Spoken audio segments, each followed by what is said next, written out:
Bonjour à tous et bienvenue au Jardin Ressources d'Intradel où nous avons mis en place une grande mare naturelle. Alors pourquoi, me direz-vous, une mare naturelle ? Eh bien, une mare naturelle, c'est un espace riche en biodiversité qui rend bien des services à la nature et au potager. Malheureusement, les zones humides sont en voie de disparition.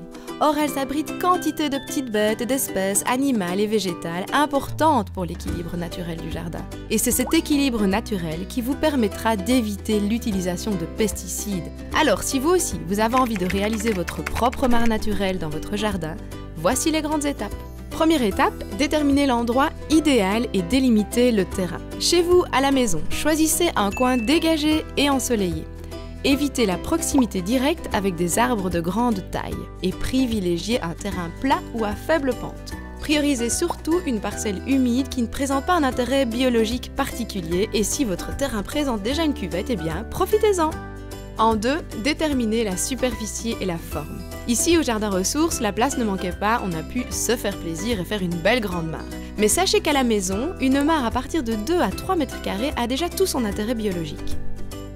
En 3, au boulot, il est temps de creuser et de faire des pentes. Ici, au Jardin Ressources, on a pu faire appel à un entrepreneur. Mais sachez qu'à la maison, avec la bonne humeur, un bon coup de pelle et quelques amis, vous pouvez faire le trou vous-même. Il faut placer les terres et le gazon sous la forme d'une butte pour créer des reliefs dans votre jardin. Installez-y plus tard des plantations ou laissez faire la nature, toutes sortes de plantes et de fleurs sauvages y pousseront naturellement. Pour favoriser la biodiversité de plantes, il faut varier les pentes, c'est essentiel, il faut opter pour différentes profondeurs. Des pentes douces, de plusieurs niveaux, pour pouvoir mettre des végétaux aux bons endroits et permettre à l'eau de bien se réchauffer. Intégrez une zone profonde. Vérifiez les bords extérieurs afin qu'ils soient tous au même niveau. Égalisez, cela évitera les fuites quand la mare sera pleine. Ensuite, il faut enlever toutes les aspérités qui pourraient abîmer votre bâche, c'est-à-dire les racines, les pierres. Il faut les tasser, lisser et nettoyer ensuite la surface. Une super astuce, placez un treillis de poule pour protéger la bâche des rongeurs ou comme chez nous, du stabiliser sur 10 cm d'épaisseur. En 4, mise en place de l'étanchéité. Ici, au jardin, nous avons utilisé une bâche en EPDM de 1,14 mm d'épaisseur, qui est la méthode la plus simple et le meilleur rapport qualité-prix.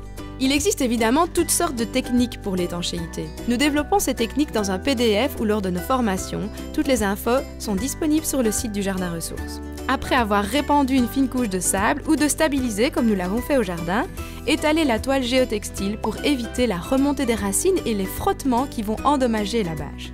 Puis vous disposez la bâche sur les parois afin d'assurer enfin l'étanchéité finale. Pour calculer la superficie nécessaire, voici comment procéder.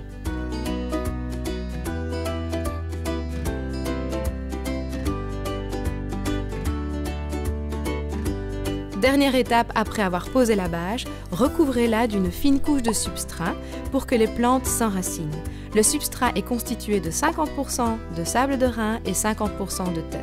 En 5, on finalise. Remplissez la mare, idéalement d'eau récupérée des toitures, comme c'est le cas ici au jardin. Nous avons la chance d'avoir un système de récupération des eaux de toutes les toitures de nos bâtiments. Plantez vos premiers plants et n'oubliez pas de sécuriser les abords pour les enfants. Et enfin, surtout, profitez et observez.